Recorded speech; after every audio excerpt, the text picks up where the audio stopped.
नमस्कार दोस्तों। आज क्या कह रही है ज़िंदगी में, मैं ममता तिवारी आप सबसे रिश्तों को लेकर फिर से बात करना चाहती हूँ। देखिए, ये चीज़ कभी छूटेगी नहीं। आप सोचते होंगे मैं बार बार उसी बात पर आ जाती हूँ, पर मैं आज की पीढ़ी के बारे में सोच रही हूँ कि वो लंबे समय तक रिश्ते क्यों नहीं संभाल पाती, इतनी उतावली क्यों हो जाती है उनके बीच कि वो रिश्ते तोड़ने का आकुल हो जाते हैं। तो बुज़ुर्गों का मानना है कि उनके समय में एक बार विवाह हो जाने के बाद मरणोपरांत तक रिश्ता चलता था।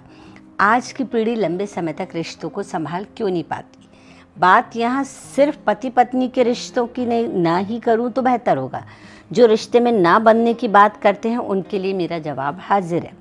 पैदा होते ही आप चंद शानदार रिश्तों में अकस्मात ही बन जाते हैं। सबसे महत्वपूर्ण होता है नाभि का रिश्ता माँ से, जिम्मेदारी व सुरक्षा का रिश्ता पिता से, फिर दादी बाबा भाई बहन बुआ मौसी, ऐसे तमाम रिश्ते पैदा होते ही आपकी झोली में गिरते हैं। फिर थोड़ा बड़ा होते ही आप दोस्तों जैसे रिश्ते की ज़रूरत महसूस करते हैं। जवानी में प्रेम में पड़ना साधारण बात है, फिर आप क्यों नहीं निभा पाते। काउंसलिंग के दौरान एक पढ़ी लिखी नौकरी पेशा सीमा नाम की एक लड़की थी, मैंने नाम बदल दिया है।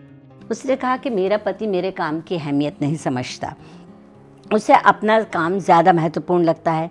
बच्चों की ज़रूरत के समय मुझे ही छुट्टी लेनी होती है। आखिर जब सब कुछ मुझे अकेले करना है तो फिर मैं अकेले ही क्यों ना रहूं, तो मुझे तलाक चाहिए। मेरा बस एक सवाल था उससे कि आखिरी बार सुकून से बैठकर तुम दोनों ने चाय कब पी। मेरे सवाल से वो अचकचा गई। गिनती के 2 भाई बहन, एक किस्सा और बताती हूँ। गिनती के 2 भाई बहन, माता पिता अपार संपत्ति छोड़कर स्वर्गवासी हुए। बस चूक इतनी हुई कि वसीयत लिखना भूल गए। सोचा दोनों भाई बहन इतने प्यार से पढ़े हैं, खेले बड़े हुए हैं, राखी दिवाली साथ मनाई, एक दूसरे के प्रेम पत्रों के आदान प्रदान में एक दूसरे की मदद की। आज वो भाई बहन बात करना तो दूर, एक दूसरे की सूरत देखना भी पसंद नहीं करते। कोर्ट में संपत्ति को लेकर केस चल रहा है। मेरी एक दूर की भांजी है जो विवाह बंधन में नहीं बनना चाहती, क्योंकि उसने अपनी मौसी का विवाह एक बेहद संपन्न परिवार में होते देखा और जिन्हें वो आदर्श कपल मानती थी। पता चला उनके वो प्रिय अंकल कहीं और दुनिया बसाए बैठे थे। माता पिता समझा के थक गए कि सबके साथ ऐसा नहीं होता, पर वो नहीं समझी।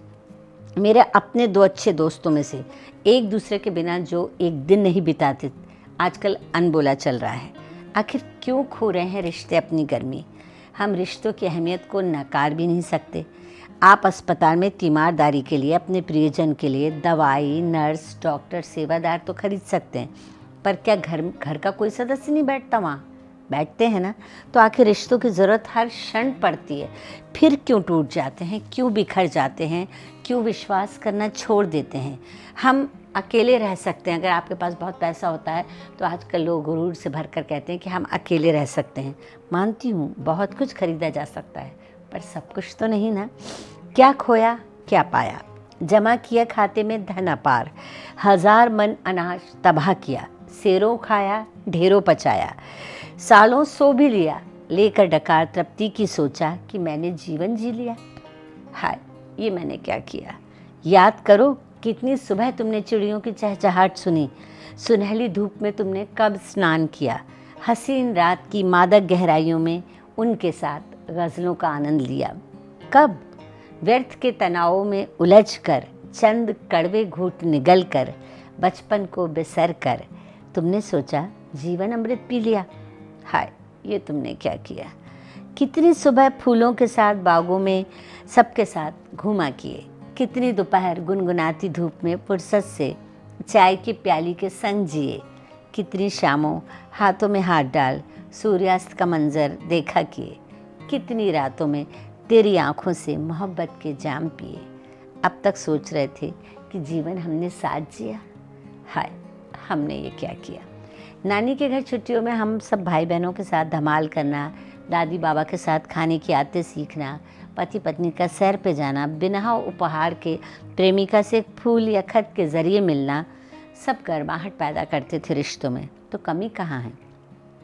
वक्त की कमी, थोड़ा ज़्यादा धन कमाने की इच्छा, पूर्वाग्रसित होना, बात ना करना, मौका परस्ती, रिश्तों को फुसलाने के लिए बच्चों व प्रिय को रिश्वत देना, ये सारे कारण ही हमारे रिश्तों की गर्मी को खा गए।